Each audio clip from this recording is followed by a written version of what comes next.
Welcome to the second half of All About Money. I am Chloe Feng. Joining me today is Fung, the founder and CEO of the HULA, an online platform that sells pre-loved fashion items from top brands. This is the second time Fung is joining us on our program. Thank you for coming to speak with us again. Thank you for having me back.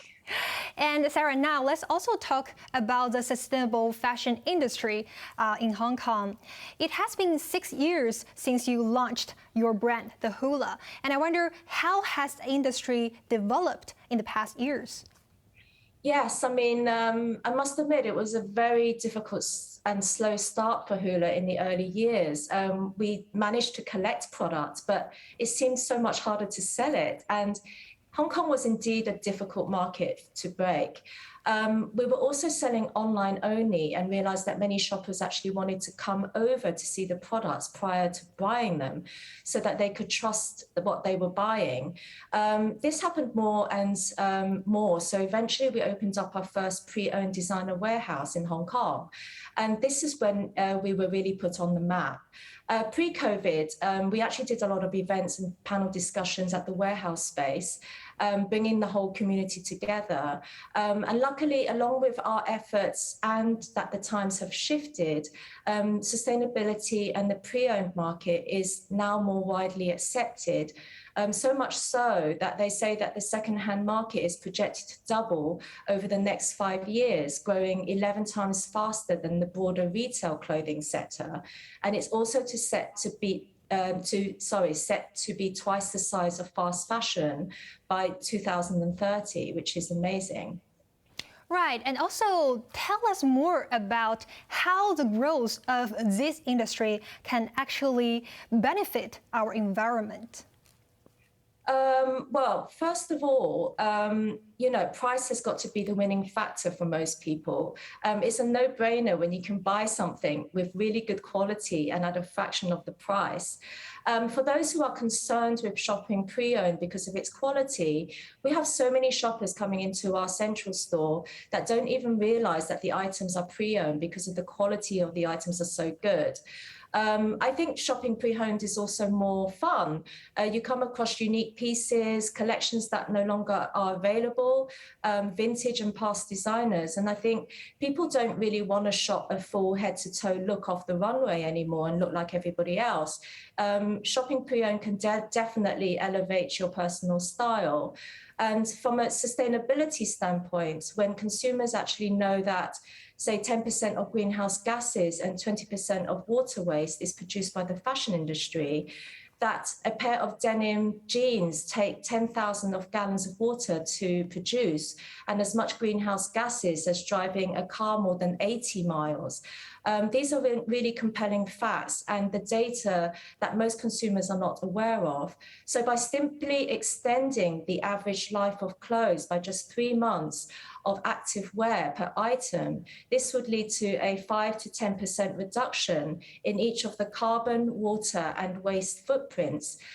So buying pre-owned actually allow consumers to feel less guilty about shopping, but allow them to still shop. Right, and we also know that Hong Kong seems to be lagging behind some regions in terms of the sustainability development. Can you also tell us more about the market comparison in different regions? For example, Hong Kong versus some Western regions, the Chinese mainland, or, for example, Japan or South Korea. What are the differences in terms of the market size? Yeah, so the West has been shopping pre-owned for decades, and in its extremely buoyant market with very big players. We have big unicorn brands and brands that have gone IPO. And it's the same with China. There's some very big brands over there, and mostly they are e-commerce. But Asia in general has been quite slow to develop, including Hong Kong. More recent years, countries like South Korea, Singapore, and China are opening up more rapidly, and the concept is now booming. And even though Hong Kong has picked up somewhat, it's still quite far behind the whole scene. because shopping secondhand is not really readily accepted amongst local Chinese. We often have women who come in and only want to buy the items with the original tags on them to ensure that no one has worn them previously. But luckily, we do actually have enough of those items. But nowadays, the younger generation are popularizing pre-owned in such a big way. And I'm glad that we stuck through all the hard times and uncertainties to see this market grow, to finally see some light at the end of the tunnel.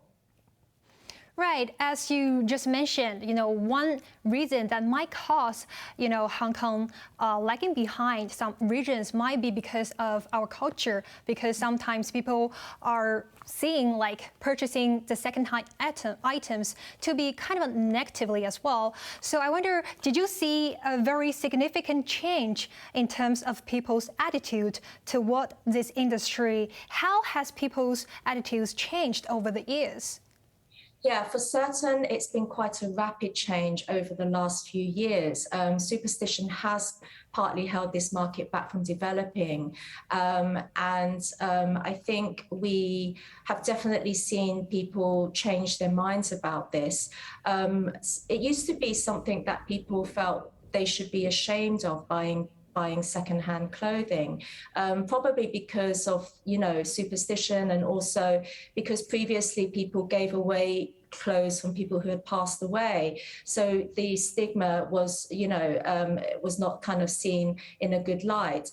So we now believe that secondhand has kind of made a change from something that people are ashamed of to now something that they're proud of. The pre-owned market is now on trend, and it's more and more relevant with the younger audience for sure. Right, and I know that your platform has also been organizing some campaigns which might contribute to the change as well. Tell us more about the campaigns that your platform has been initiated in the past. Well, yeah, we actually had an event called Get Lucky, because we wanted to let people know that, okay, if you think you can get bad luck from wearing somebody's items, then how about the good luck? So we featured the wardrobes of 4 KOL influencers, and we basically sold their pieces in a pop-up.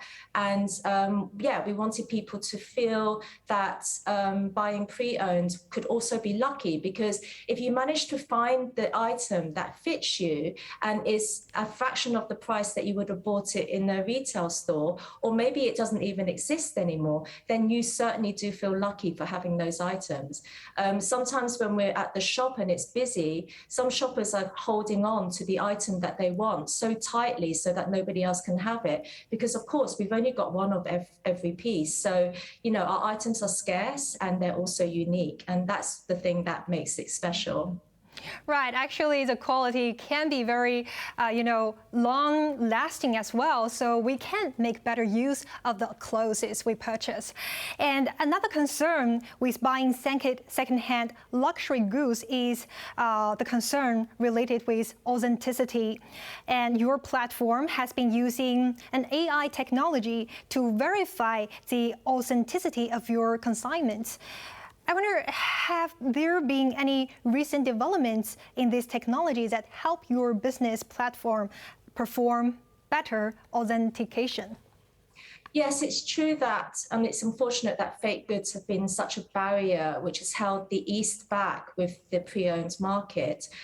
We do use AI to double authenticate our designer bags, and this provides more trust for our consumers. And we only collect from trusted sources. But I do believe that the future of blockchain will help eradicate fake goods for good one day. Certain brands like Louis Vuitton are already integrating blockchain into their collections. This will provide total transparency and trust for the consumer. And when this popularizes, it will be a game changer for the pre-owned fashion market. We're not doing it yet, but for sure we want to be kind of involved in that later. And also tell us about your forecast about this industry in the near future in Hong Kong. Well, I mean, the global second-hand market is worth actually 130 billion USD. However, only 5 to 7% of inventory is resold per year. And this is a huge opportunity for us. And I believe that Hong Kong is a great place to collect from. I think consumers are slowly coming around to the notion of shopping secondhand. And with this market being popularized by the younger generation, I have great hopes for our growth. I often hear that in Hong Kong, women don't know where to shop because it's either too high end or it's too expensive, or too low and too cheap. So we actually provide a middle market with great quality pieces at affordable prices. When customers come to me and say it's the first time they've ever shopped secondhand, I feel so proud that I changed their minds, that I'm doing something to help the environment. And on the other hand, that they also are super happy that they found us. So I believe that this business model and the circular economy is the future of fashion retail. It's a win-win. And I think it's basically a no-brainer. So I'm very happy to be in this industry and I'm very passionate about it. Before we wrap up this episode, Sarah, can you also share with us, as customers, how we can also contribute our efforts to reduce the textile waste in our daily life? What will be the suggestions from you? Well, I mean, obviously, the best thing to do is to buy nothing, but we are human beings and we also want to have fun. So I think buying secondhand is the quickest way to feel less guilty about shopping. The average consumer is believed to buy like 60% more pieces than they did 15 years ago due to the rise of fast fashion. So yes, please buy secondhand items. Try not to buy fast fashion or cheaply made pieces as they tend to have fewer wears due to the quality, and also their value depreciates as soon as it leaves the shop floor. So it's harder to resell afterwards. So think before you buy. Do you really need it? Do you think you'll get enough wear out of it? And most importantly, can you resell it afterwards if you no longer want it? So I think buying pre-owned is obviously better versus buying new, and it is the quickest way of solving, fashion from polluting Earth. So yeah, I hope everybody can start trying to do it if they're not already. Thank you so much, Sarah. I think for as customers, we will definitely try to put the conscious purchasing in our mind and then try to do more to reduce the waste we created. So thank you so much, Sarah Fung, the founder and CEO of the HULA. We'll be back on HKIBC next Sunday. Have a good night. Thank you. Bye.